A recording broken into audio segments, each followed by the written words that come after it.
우리가 정말 예수 그리스도를 믿는다면 이때야말로 그리스도인들의 빛을 발할 때인 줄 믿습니다. 그리스도인들이라고 하면서 세상 사람들하고 똑같이 생각하고 세상 사람들하고 똑같이 행동하고 똑같이 말하고 뭐가 다른 게 있겠어요? 그런다면 그 사람들은 부활의 주를 믿는 사람들이 아니죠. 그러나 우리 주님은 죽음을 생명으로 바꿔놓으신 분인 줄 믿으시길 바랍니다. 절망을 희망으로 바꿔놓으신 줄 믿으시길 바랍니다. 우리 주님은 슬픔을 기쁨으로 바꿔놓으셨습니다. 그렇기 때문에 이제 우리는 부활절이 지난 이 한 주간 정말로 부활의 신앙이 무엇인가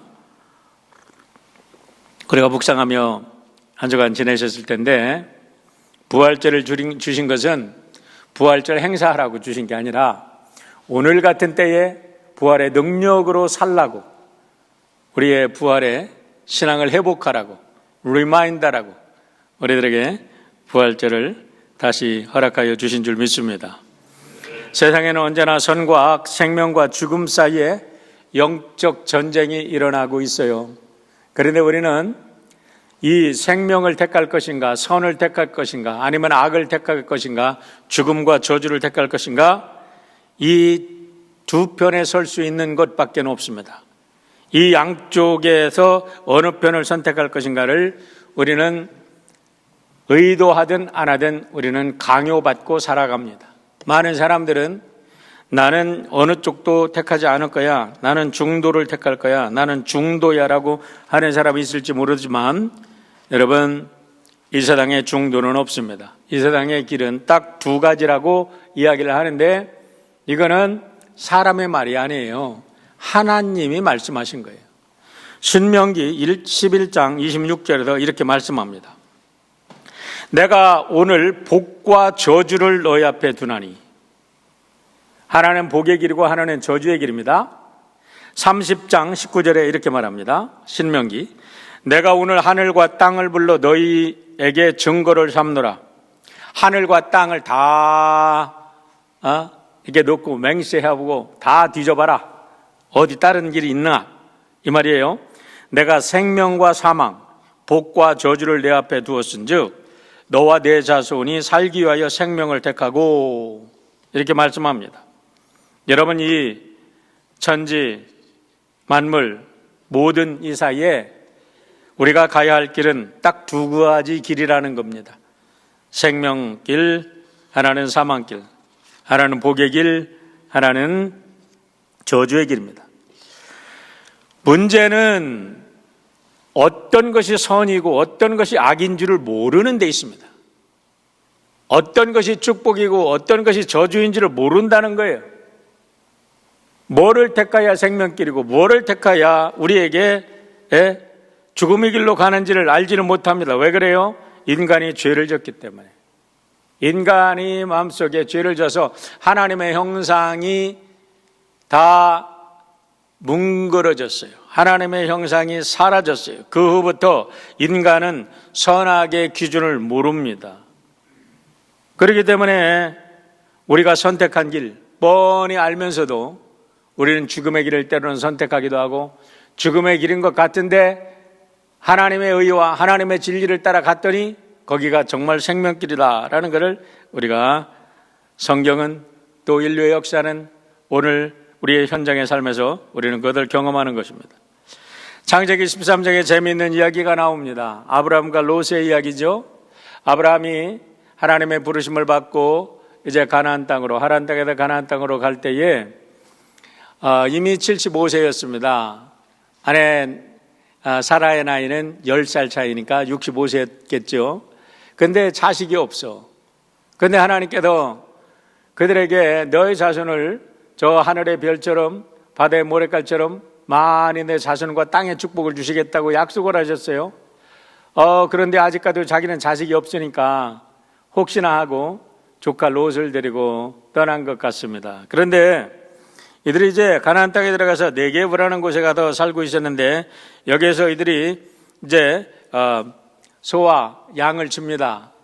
그런데 이제 목초지로 문제로 인해서 소와 양들이 많이 늘어나니까 아브라함의 종들하고 롯의 종들하고 자꾸 다투고 싸웁니다. 이것을 오랫동안 두고 보던 아브라함이 이제는 안 되겠구나, 우리가 이제 헤어질 때가 됐구나 생각하고 롯에게 이런 서제션을 합니다. 창세기 13장 9절입니다. 내 앞에 온 땅이 있지 아니하냐, 나를 떠나가라. 내가 좌하면 나는 우하고 내가 우하면 나는 좌하리라. 내 앞에 있는 온 땅 내가 먼저 선택을 해. 그러면 나는 내가 선택하지 않은 곳으로 가겠다 하면서 이렇게 삼촌답게, 어른답게 조카한테 이 자리를 양보를 하는 겁니다. 아마 롯은 나름대로 최선을 다해서 신중하게 자기의 앞길을 선택했을 것입니다. 롯의 선택을 보시길 바랍니다. 10절입니다. 이에 롯이 눈을 들어 요단 지역을 바라본 즉 소알까지 온 땅에 물이 넉넉하니 여호와께서 소단과 고모라를 멸하시기 전이었으므로 여호와의 동산 같고 애굽 땅과 같았더라라고 말합니다. 어디에 보면 여호와의 물된 동산 같다 이렇게 표현합니다. 애굽 땅과 같다. 애굽 땅은 3,000년의 역사를 이끌어온 굉장한 왕조죠. 언제나 풍성했습니다. 이스라엘 백성들이 어려울 때마다 애굽 땅에 가서 피신을 했습니다. 우리 예수님도 애굽 땅에 가서 피신한 적이 있죠. 그런데 보니까 소돔과 고모라 땅이 그렇게 아름다웠다는 거예요. 그러니까 롯이 당연히 소돔과 고모라 땅을 택하지요. 예. 그런데 말입니다. 그 후에 롯이 아브라함을 떠난 후에 이제 하나님께서 아브라함에게 나타나십니다. 14절과 15절입니다. 롯이 아브라함을 떠난 후에 여호와께서 아브라함에게 이르시되 너는 눈을 들어 너 있는 곳에서 북쪽과 남쪽 그리고 동쪽과 서쪽을 바라보라. 보이는 땅을 내가 너와 내 자손에게 주리니 영원히 이르리라 라고 말씀하십니다. 여러분, 여기도 우리가 알아야 될 것은 아브라함을 더 높은 곳에 가서 바라보라고 하신 게 아니에요. 아브라함이나 롯이나 같은 곳에 서서 같은 장소를 바라봤습니다. 그런데 말입니다. 어떻게 똑같은 장소에서 똑같은 일을 바라봤는데 아브라함은 하나님께서 축복을 하십니까? 여러분, 이것을 중요하게 여겨야 됩니다. 다시 말하면 롯은 자기의 인간적인 탐욕을 쫓아서 선택을 했지만 아브라함은 믿음을 가지고 선택을 했다는 거예요. 제가 오늘 사랑하는 성도 여러분, 예배드리는 여러분 모두에게 묻겠습니다. 가정에 계신 여러분들도 한번 여러분들이 스스로 질문에 답해 보시기를 바랍니다. 오늘 하나님께서 여러분에게 인생의 여러분의 꿈을 펼칠 땅을 다 보여주시고 여러분이 선택하라면 여러분은 어떤 땅을 선택할 것입니까? 여러분은 어떤 땅을 어떤 눈을 가지고 바라보고 계십니까? 코로나 바이러스가 전 세계에 덮쳐서 가택연금이 아닌 가택연금 며칠 지냈다고 해서 이제는 절망밖에 보이지 않는다. 이제는 죽는다. 이제는 모든 것이 세계 경제가 폭망을 안 된다. 이제는 희망이 없댄다 라고 모든 눈을 가지고 절망으로만 바라보는 사람들도 있어요. 그래가지고 가정폭력이 얼마나 심한지 영국에는 지금 국무성 대변인이 발표하는 걸 봤더니 지금 가정폭력 상담소에 3월 달에 700%의 상담률이 올라갔대요. 25%의 가정폭력이 올라갔대요. 저는 스페인에서는 지난 14일 날 뉴스에 보니까 어떤 남편이 아들 둘을 낳은 자기 아내를 죽였는데 그 아내가 조금 있으면 의사가 될 아내인데 가정에서 있다가 가정폭력 때문에 이번에 그 아까운 의사 후보생이 남편의 손에 살해당했어요. 왜 그렇습니까? 모든 것을 염려와 걱정과 근심으로 바라보니까 미래를 바라보지 못하니까 수없이 열려있는 온 땅이 열려있는 이 세상을 우리가 하나님의 눈으로 바라보지 못하고 인간의 불신앙의 눈으로 절망의 눈으로 바라보니까 그들에게는 죽음밖에 보이지 않는다는 것입니다. 여러분, 우리가 중요한 것은 세상이 문제가 아니라 세상을 어떤 안경을 쓰고 바라보느냐가 중요한 줄 믿으시기를 주의 이름으로 축원합니다. 인류의 역사 속에 모든 고난과 아픔의 역사가 오직 오늘 이 시대뿐이었습니까? 그렇지 않잖아요. 인류 역사에 얼마나 많은 우여곡절이 있고 얼마나 많은 시련과 고난이 있었습니까? 그러면서 인류 역사는 여기까지 발전해 왔습니다. 앞으로도 발전할 거라고 믿습니다. 여러분, 믿음의 안경을 가지고 세상을 바라봅니까? 아니면 불신의 안경을 가지고 바라봅니까? 희망의 안경을 가지고 바라봅니까? 아니면 염려와 걱정과 근심의 안경을 끼고서 바라보느냐? 이것이 중요한 것입니다. 오늘 본문의 말씀을 보시길 바랍니다. 여러분, 오늘 겉으로 보면은 평화로운 장면처럼 느껴지지만요, 오늘 본문에서 우리 예수님과 제자들은 지금 특별히 예수님은 창조 이래 가장 치열한 영적 전쟁에 임하고 계십니다. 왜 그렇습니까? 아담의 범죄 후에 우리 예수님께서 인류 역사를 바꿔놓을 사단과의 전쟁, 당신께서 십자가에 달리기 직전에 지금 계신데 우리 예수님은 그걸 다 알고 계신 거예요. 그러니까 이것이 인류 종말의 아마겟돈 전쟁, 그 전쟁에 앞서 있었던 가장 큰 영적 전쟁입니다. 그 전쟁에 예수님이 홀로 지금 그 전쟁에 임하고 계신 거예요. 이와 같은 어마어마한 사건에서 우리 예수님께서 계시지만 우리 예수님께서는 제자들을 위로하십니다. 제자들을 격려하십니다. 제자들이 도망갈 것도 다 아시고서 너희들이 도망갈 거지만 그러나 염려하지 말아라 하면서 자기를 배신하고 도망갈 제자들까지 위로하고 계십니다. 여러분, 이것이 우리 예수님, 부활의 예수님이 우리들에게 함께 나누어주고 원하시는 믿음의 눈인 줄 믿으시기를 축원합니다. 우리가 예수 그리스도를 믿는다면 이런 눈을 가지고 세상을 바라볼 수 있어야 될 줄 믿습니다. 사탄이 만약에 이와 같은 놀라운 계획을 알았다면 사탄은 아마도 예수님을 십자가에 못 박지 않았을 것입니다. 그러나 이 놀라운 영적 전쟁은 사탄도 몰랐어. 논리적으로 따져보면 사탄도 몰랐습니다. 오직 하나님 한 분 아신 거예요. 성자, 성부, 성자, 성령 하나님만 아셨어요. 그러니까 사탄이 예수님을 못 박는 순간에 자신의 심장을 찌르고 자신의 머리통이 부서지는 역사가 일어난 줄 믿으시기를 바랍니다. 창세기 3장에서 우리 하나님께서 뱀을 저주하면서 말씀했던 그 역사가 우리 예수 그리스도의 십자가 사건을 통해서 완성된 줄 믿습니다. 그러니까 사탄도 모르는 영적 대전쟁이 일어났는데 여러분, 그 영적 전쟁이 일어나는 일촉즉발의 순간에 우리 예수님께서는 3년 동안 공들여 양육하신 제자들을 지금 위로하고 격려하고 그들에게 가르치고 계십니다. 왜냐하면 그들을 통해서 앞으로 인류 구원의 역사가 일어날 것이기 때문에 그렇습니다. 우리 예수님께서 그들에게 가르친 게 무엇입니까? 요한복음 3장 16절의 역사가 이제는 완성될 것을 가르치신 거예요. 하나님이 세상을 이처럼 사랑하다 독생자를 주셨으니 이는 저를 믿는 자마다 멸망치 않고 영생을 얻게 하려 하심이라. 이 놀라운 십자가의 순환, 이 출산의 고통이 지금부터 이제 시작된다. 그러니 너희들은 염려하지 말아라.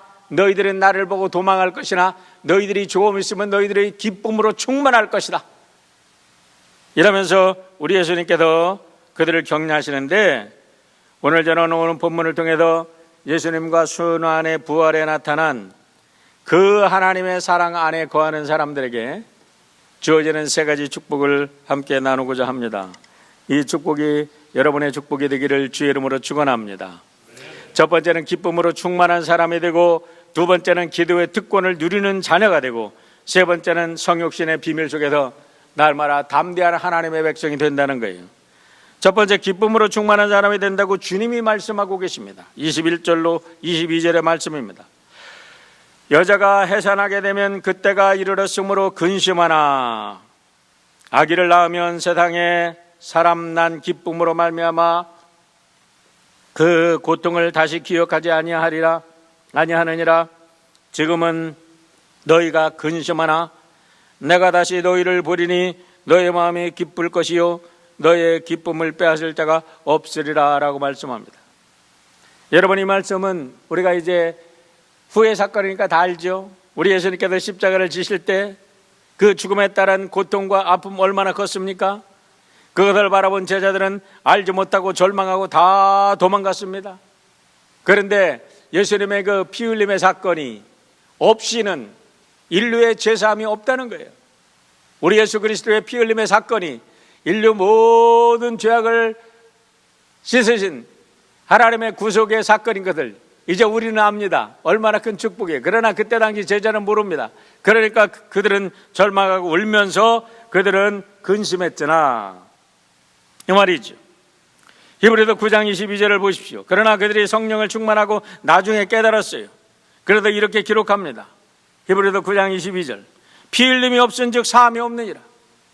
십자가 사건이 없었으면 우리는 구원받지 못했을 것이다 라는 고백이죠. 히브리서 9장 12절입니다.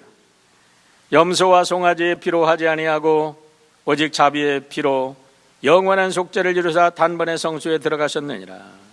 단번에 성수에 들어가셨어요. 염소와 송아지의 피로 하지 아니하고 이제 예수 그리스도를 믿는 사람들은 누구든지 하나님의 성수에 들어가실 수 있습니다. 할렐루야. 예수님께서 대제사장으로 단번에 모든 제사를 다 끝내셨기 때문에 그렇습니다. 예수님의 사건은 거기서 끝난 게 아니야. 피 흘림의 사건으로 끝난 게 아니야. 치유해 주시고 부활하셔서 다시 사셨습니다. 그래서 22절에서 이렇게 말씀하시는 거예요. 내가 다시 너희를 보리니 너의 마음이 기쁠 것이요 너의 기쁨을 빼앗을 자가 없으리라. 할렐루야. 부활의 성도 여러분, 부활을 경험하셨습니까? 부활을 객관적인 사실로만 믿지 마시고 이제는 부활의 주체자가 되셔서 부활의 능력자가 되셔서 부활의 은혜 안에서 살아가는 축복이 있기를 주의 이름으로 축원합니다. 부활이 우리 안에 들어오면 우리의 마음속에 첫 번째 일어나는 사건이 기쁨이라는 거예요. 세상이 뺏을 수 없는 그 어마어마한 기쁨이라는 거예요. 여러분, 부활이 우리 안에 역사하는 그 기쁨만큼 기쁜 역사가 어디 있습니까? 사망을 이긴 역사가 우리 안에 일어나는 줄 믿으시길 바랍니다. 고린도전서 15장 55절에서 56절에도 바울은 그래도 이런 승리의 선언을 합니다. 사망아 너의 승리가 어디 있느냐? 사망아 너의 쏘는 것이 어디 있느냐? 사망이 쏘는 것은 죄요 죄의 권능은 율법이라. 죄의 삭은 죽음이요 하나님의 선물을 우리 주 예수 그리스도 안에서 누리는 영원한 생명이니라. 할렐루야. 그러니까 우리 부활의 주님을 만나면, 우리가 정말로 부활을 믿는다면 우리 마음속에 영원한 생명이 있고 영원한 승리가 있기 때문에 우리 안에 기쁨이 솟아 넘치게 되는 줄 믿으시길 바랍니다. 그 기쁨이 잠깐 주어졌다 없어지는 기쁨이 아니라 우리의 뱃속에서 생수처럼 솟아나는 기쁨이라 그랬어요. 그래서 우리가 어렸을 때 교회 가면 신나게 찬양 불렀는데 요즘에는 복음성가 따라하기가 너무 골치 아파. 따라하기도 힘들어. 응? 내게 강 같은 평화, 내게 강 같은 평화. 알죠? 내게 샘물 같은 기쁨, 내게 샘 솟는 기쁨. 할렐루야. 부활의 능력이 샘 솟아야지. 부활의 기쁨이 샘 솟아야지. 왜 싸워? 부부하고 좀 하도 떨어져 사니까 좀 사랑하라고 하나님께서 지금 집에 묶어놓으니까 그것도 못 참아서 싸움을 해?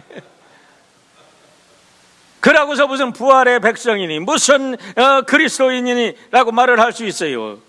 사랑하는 성도 여러분, 우리 기독교의 가장 확실한 트레이드 마크는 기쁨인 줄 믿으시길 바랍니다. 내가 기쁘면 여러분 남도 기쁜 거예요. 모든 사람들이 지금 어려워합니다. 그러면 우리는 기쁨으로 선포해야 될 줄 믿으시기를 바랍니다. 모든 사도들이 기뻐하라고 하는 거예요. 마태복음 5장 12절 보세요. 기뻐하고 즐거워하라. 하늘에서 너의 상음이 크미니라. 누가복음 10장 20절입니다. 너의 이름이 하늘에 기록된 것으로 기뻐하라. 베드로전서 4장 13절입니다. 오히려 너희가 그리스도의 고난에 참여하는 것으로 즐거워하라. 이는 그의 영광을 나타낼 때에 너희로 즐거워하고 기뻐하게 하려 함이니라. 데살로니가 5장 16절입니다. 항상 기뻐하라. 빌립보서 4장 4절입니다. 감옥에 있는 사도께서 말씀하시는 거예요. 주 안에서 항상 기뻐하라. 내가 다시 말하노니 기뻐하라. 여러분, 기뻐하는 것은 무엇입니까? 삶을 긍정하는 겁니다. 삶을 부정하면 불평합니다. 그러나 삶을 긍정하고 감사하면 기쁨이 넘치게 되는 줄 믿으시길 바랍니다. 죽음의 상황 속에서도 부활의 은총을 찾아 삶을 긍정하는 것이 진정한 부활의 능력인 줄 믿으시길 바랍니다. 포기하지 않는 것입니다. 여러분, 코로나 바이러스가 모든 사람을 다 덮쳐가지고 걱정, 근심에 빠졌다고 할지라도 우리 하나님을 믿는 사람들은 하나님의 은총이 넘치는 시간으로, 새로운 시간으로, 새로운 창조의 공간으로, 무덤을 지난주에 말씀드린 대로 무덤이 빈 무덤이 아니라 창조의 공간이라고 말씀을 드렸어요. 무덤이 절망의 공간이 아니라 새로운 희망의 공간이라고 말씀을 드렸어요. 여러분의 가정이, 여러분의 기업이 새로운 창조의 공간으로 부활의 능력으로 변하는 역사가 있기를 주의 이름으로 축원합니다.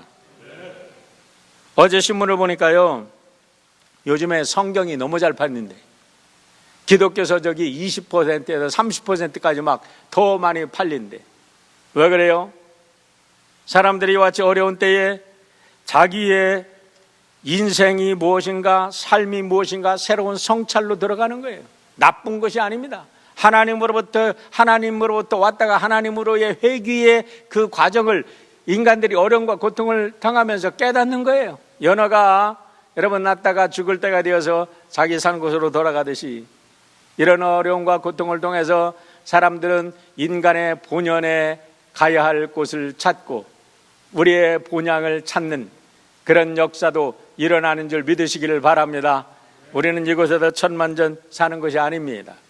우리는 언젠가 가야 되는데 우리 본향을 찾아 하나님을 만나는 이 축복이 이 시간이 없었다면 어떤 사람들을 만나지 못하고 영원한 지옥 갈 텐데, 이 시간이 있기 때문에 하나님을 만난다면 이 시간이야말로 그들에게는 큰 축복이 되는 줄 믿습니다.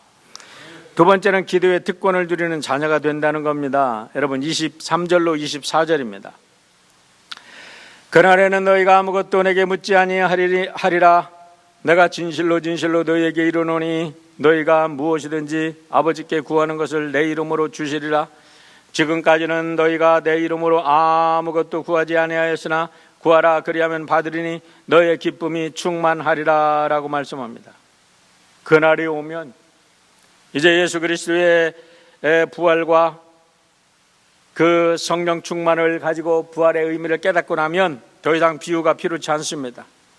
사도 바울이 말씀했던 것처럼 모든 것이 희미했던 것들이 얼굴과 얼굴을 대하여 보는 것처럼 분명해집니다. 하나님 아버지가 내 아버지인 것을 분명히 믿게 됩니다. 예수 그리스도께서 메시아인 것을 분명히 믿게 됩니다. 내가 하나님의 아들, 딸인 것을 분명히 믿게 됩니다. 그러고서 주어지는 축복이 뭐냐면 아버지와 나와 대화의 통로가 열리는 걸 믿으시기를 축원합니다. 사도행전 2장 2절로 4절의 말씀 한번 보겠습니다. 호련히 하늘로부터 급하고 강한 바람 같은 소리가 있어 그들이 앉은 온 집에 가득하며 마치 불의 여같이 갈라지는 것들이 그들에게 보여 각 사람 위에 하나씩 임하여 있더니 그들이 다 성령의 충만함을 받고 성령이 말하게 하심을 따라 다른 언어들로 말하기 시작하니라 라고 그랬어요. 우리가 사도행전 1장 8절을 보면 너희가 성령을 받으면 능력을 받고 그랬어요. 능력을 받고. 그런데 어떤 능력이냐? 지금 여기 나옵니다. 어떤 능력이에요? 다른 언어로 말하는 능력이 나타났어요. 근데 여기서 다른 언어로 말하는 능력이 뭐예요? 우리가 방언을 말하는 줄 알아요. 방언이라고 생각해요. 이때까지 많은 사람들이 그렇게 생각했어요. 저도 그렇게 생각했어요. 그런데 그게 아니야.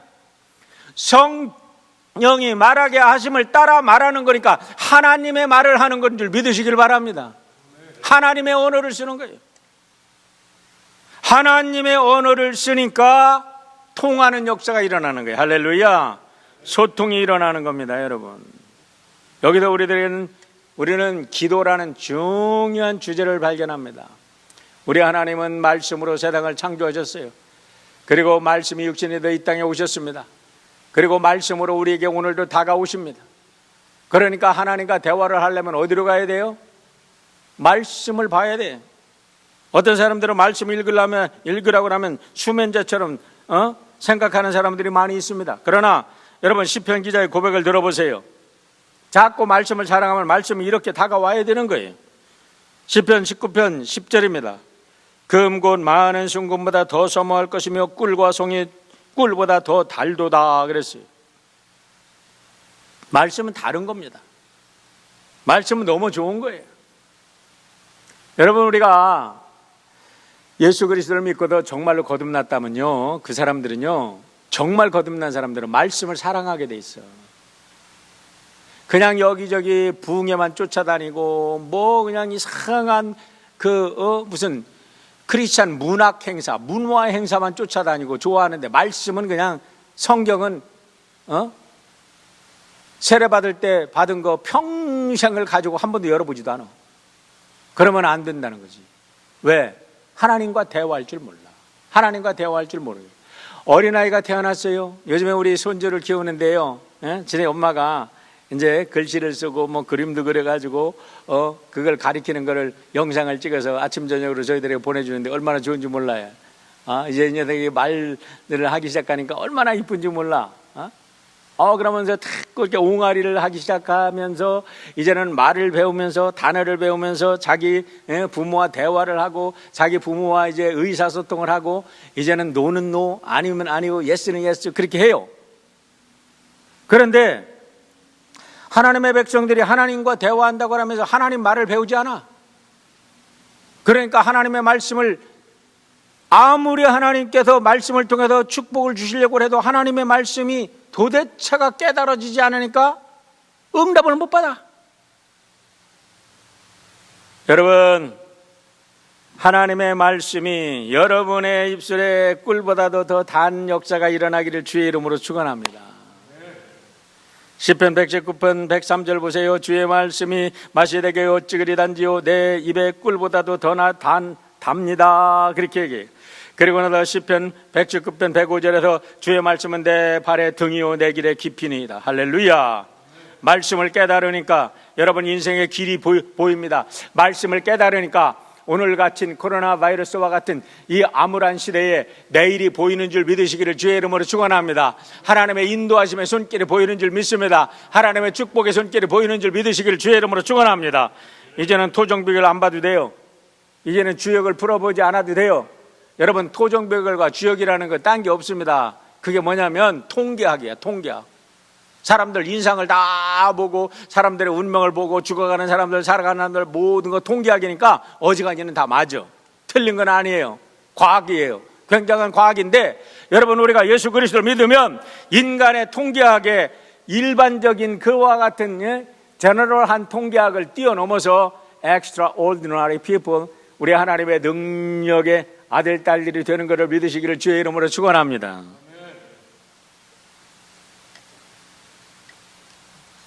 돈이 없어도 쌀떡에 쌀이 떨어져도 걱정하지 않습니다. 하나님의 응답을 받으면 걱정이 안 됩니다. 마태복음 6장 30절로 31절 보세요. 오늘 있다가 내일 아궁이에 던지는 들불도 하나님이 이렇게 입히시거든. 하물며 너희일까 보냐 믿음이 적은 자들아. 하물며 너희일까 보냐. 그러므로 염려하여 이르기를 무엇을 마실까 무엇을 먹을까 무엇을 입을까 하지 말라라고 말합니다. 여러분, 여기에서 The Message라는 그 성경에 이렇게 말합니다. 그 마지막 부분을 이렇게 보면요, Don't you think he will offend to you? Take pride in do his best for you. Do his best for를 앞에다 연결하면 어떻게 되냐면 Don't you think he will do his best for you? 이 소리야. 우리 하나님께서 하나님의 최선을 다해서 우리에게 축복하신대. 어떻게 근데 아멘을 한 번도 안 해. 아예 축복 안 받기로 작정하시죠? 다시 한번 할게요. Don't you think he will do his best for you? 아이고, 나 미국에 사니까 영어로 하니까 대답을 하는구만. 할렐루야. 우리 하나님께서 최선, 하나님의 최고를 가지고 우리의 길을 인도하시는 걸 믿으시길 바랍니다. 어떻게 여러분 이걸 알 수 있나요? 하나님의 옹알이를 배우는 겁니다. 하나님의 언어를 배우는 겁니다. 말씀이 하나님의 말씀인 것을 믿어지기 시작하면 이런 말씀이 우리에게 들어오니까 여러분 걱정이 안 되는 거예요. 일어서는 거예요. 이 세상 어떤 세력도 이기고 승리하는 줄 믿으시길 바랍니다. 그래서 우리가 하나님의 성령이 우리에게 임하면 하나님의 말씀이 우리의 모든 삶을 다 조명해 주시고 우리의 모든 것을 새롭게 하셔서 아름다운 모습으로 하나님의 축복의 그릇으로 새롭게 다듬으시는 줄 믿으시길 바랍니다.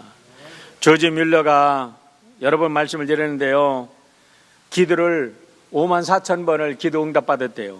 야, 여러분 사람이 80년을 살아도 3만 며칠밖에 안 돼. 그런데 54,000번에 이 기도를 응답받았다 그러면 5만 번의 기도를 응답받았다 그러면 하루에 한 개도 그 사람이 이제 성장했을거든요. 성장해서부터 하루에 몇 개씩 기도를 응답받았다는 소리야. 그런데 그냥 응답받은 게 아닙니다. 성경 통독을 240번을 했대요. 그번에 평생의 성경 통독을 240번을 했대요. 여러분 몇 번 성경 통독하셨나요? 성경을 얼마나 사랑하시나요? 여러분 우리 인생의 숙제와 인생의 모든 축복의 보화가 성경 속에 다 들어있는 줄 믿으시길 바랍니다. 세 번째로는 예수님의 성육신이 우리의 가장 안전한 피난처임을 믿으시길 바랍니다. 이는 너희가 나를 사랑하고 또 내가 하나님께로부터 온 줄을 믿었으므로 아버지께도 친히 너희를 사랑하심이라. 내가 아버지에게서 나와 세상에 왔고 다시 세상을 떠나 아버지에게로 가노라 하시니 제자들이 말하되 지금은 밝히 말씀하시고 아무 비유로도 하지 아니하시니 우리가 지금에야 주께서 모든 것을 아시고 또 사람의 물음을 기다리시지 않는 줄 아나이다. 이로써 하나님께로부터 나오심을 우리가 믿사옵나이다.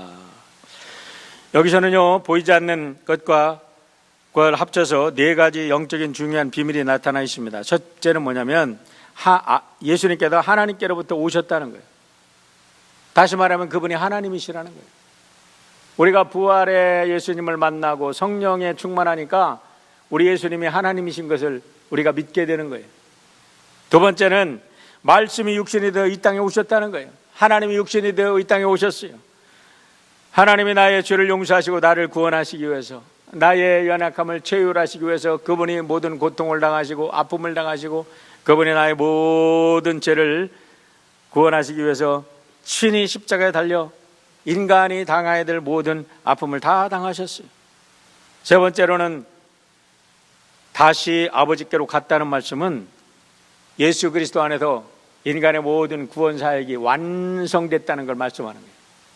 우리 예수님께서 우리들의 모든 죄의 문제를 다 해결하시고 구원을 완성하신 줄 믿으시기를 바랍니다.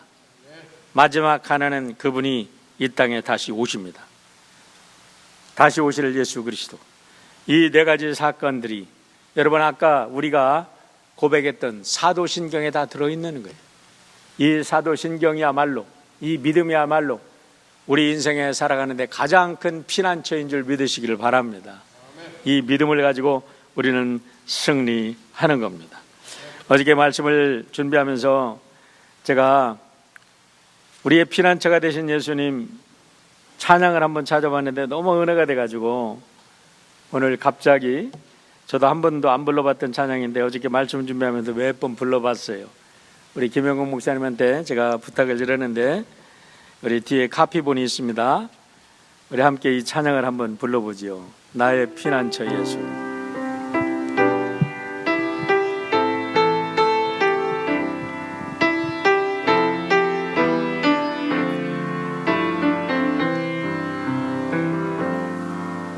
나의 피난처 예수 의지해요. 나의 피난처 예수 의지해요.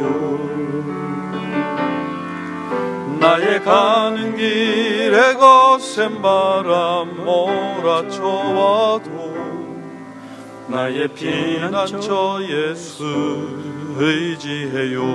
나는 영원히 주님 사랑해요. 나는 영원히 주님 사랑해요.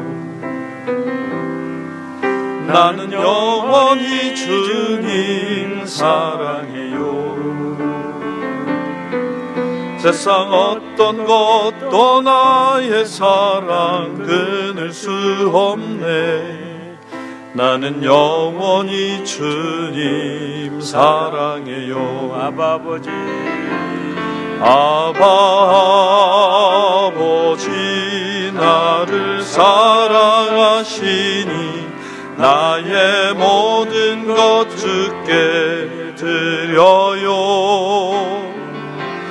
아바 아버지 내가 여기 있으니 주님 영광 위하여 써주세요. 나의 피난처 의지해요. 나의 피난처 예수 의지해요. 나의 피난처 예수 의지해요. 나의 가는 길에 거센 바람 몰아쳐와도 나의 피난처 예수 의지해요. 나는 영원히 주님 사랑해요. 나는 영원히 주님 사랑해요. 나는 영원히 주님 사랑해요. 세상 어떤 것도 나의 사랑 끊을 수 없네. 나는 영원히 주님 사랑해요. 아바 아버지, 아바 아버지 나를 사랑하시니 나의 모든 것 주께 드려요. 아바 아버지 내가 여기 있으니 주님 영광 위하여 써주세요. 아바 아버지, 아바 아버지 나를 사랑하시니 나의 모든 것 주께 드려요. 아바 아버지 내가 여기 있으니 주님 교회 위하여 써주세요. 아바 아버지 한 번 더 합니다. 아바 아버지 나를 사랑하시니 나의 모든 것 주께 드려요. 아바 아버지 내가 여기 있으니 주님 교회 위하여 써주세요. 주님 나라 위하여, 이 나라 위하여 써주세요.